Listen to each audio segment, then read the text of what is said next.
So, you've been craving a good movie and you're wondering what's on the menu? Is it a horror film, a dark comedy, or both? I'm gonna break the film down for you in 5 easy steps, but first, a quick intro to the director. The Menu was directed by Mark Mylod, best known for directing TV shows. He's currently the primary director for the award-winning series Succession, an HBO dark comedy drama series. And speaking of dark comedy, that's the bread and butter of The Menu? Now I know you're probably asking yourself, wait, isn't this movie a horror thriller? And the answer is yes, but it's not your typical horror schlock because it enjoys playing with your perception through the use of dark satire. As of today, this film has earned more than $78 million worldwide, placing it among the top 50 grossing films of 2022. Let's break the film down using my WAVES rating system. WAVES stands for writing, acting, visuals, editing, and sound. Each category receives a maximum of 5 points. The average is then calculated and rounded up to get our final rating. Easy enough, right? Let's get started with the writing. Here's the premise. A renowned chef invites an exclusive group of fine dining enthusiasts to a secluded location where he has meticulously crafted his final masterpiece menu for them to indulge in.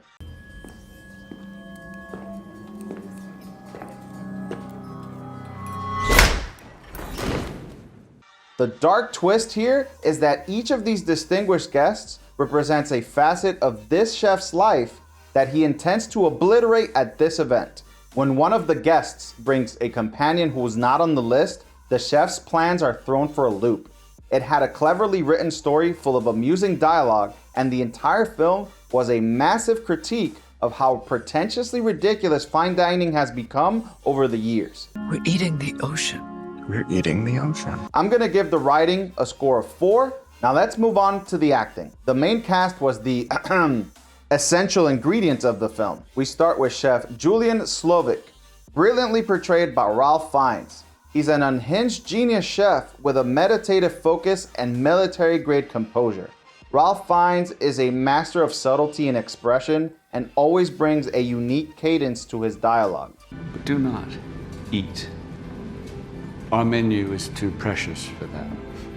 Next up, we have Margot, played by Anya Taylor-Joy. She's the mystery guest who tests the chef's composure and restraint with her rebellious attitude and zero tolerance for pretentious bullshit. Anya's large, expressive eyes give her an insane ability to express a range of emotions without having to say a single word. Oh my God. Moving on to Tyler, played by Nicholas Hoult. He's a pretentious foodie superfan of the chef who loves regurgitating food buzzwords and technical terms. Holt is a great actor that has demonstrated time and time again that he fully commits to whatever role he's given. You have to try the mouthfeel of the mignonette. Please don't say mouthful. The rest of the cast was filled with wonderful and unique supporting characters, which served as the perfect sides to this main course of a film. Everyone's performance was top tier, so I'm gonna give the acting a perfect score of 5. We now offer you a 45-second head start. Okay, 45 seconds starts now. Now let's take a look at the visuals. Hopefully, without sounding like a pretentious asshole myself, I would describe the visual style of this film as graceful subtlety. The sets were purposely minimalistic, but every other visual aspect was detailed. The majority of the film was shot in a single dining room. The cinematic experience was enhanced by beautifully lit scenes and inventive viewing angles. The wardrobe was also fantastic. You could always tell which characters you were looking at. The dishes looked stunning and were beautifully photographed, reminiscent of the kind of cinematography we've seen in the Netflix series Chef's Table. It was truly a feast for the eyes that paired perfectly with the outstanding performances. It's safe to say the visuals get a perfect score of 5 as well. Food.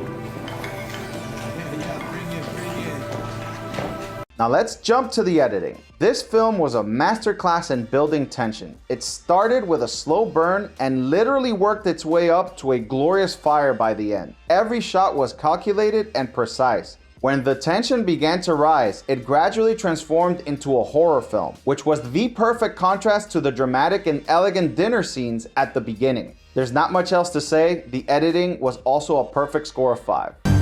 It's okay. No, we're gonna die tonight. Yes, we are. Yeah. Now let's talk about the sound. The film had crisp sound effects, a beautiful classical soundtrack, and a film score reminiscent of popular chef documentaries. They also employed a great use of dark, ominous strings to enhance the tension of horror scenes. While everything was pleasant to listen to, there wasn't much that was truly memorable. So I'll keep this short and give the sound a 4. You told him it was my birthday? Seemed funny about 3 hours ago. And now we come to the final rating. Does this film have the potential to satisfy your appetite for a great film? You bet your hungry face it does. I give The Menu a perfect score of 5 out of 5. Don't forget to like and subscribe if you enjoyed this content. Stay tuned for more Omni reviews, and as always, keep your mind sharp and your eyes peeled.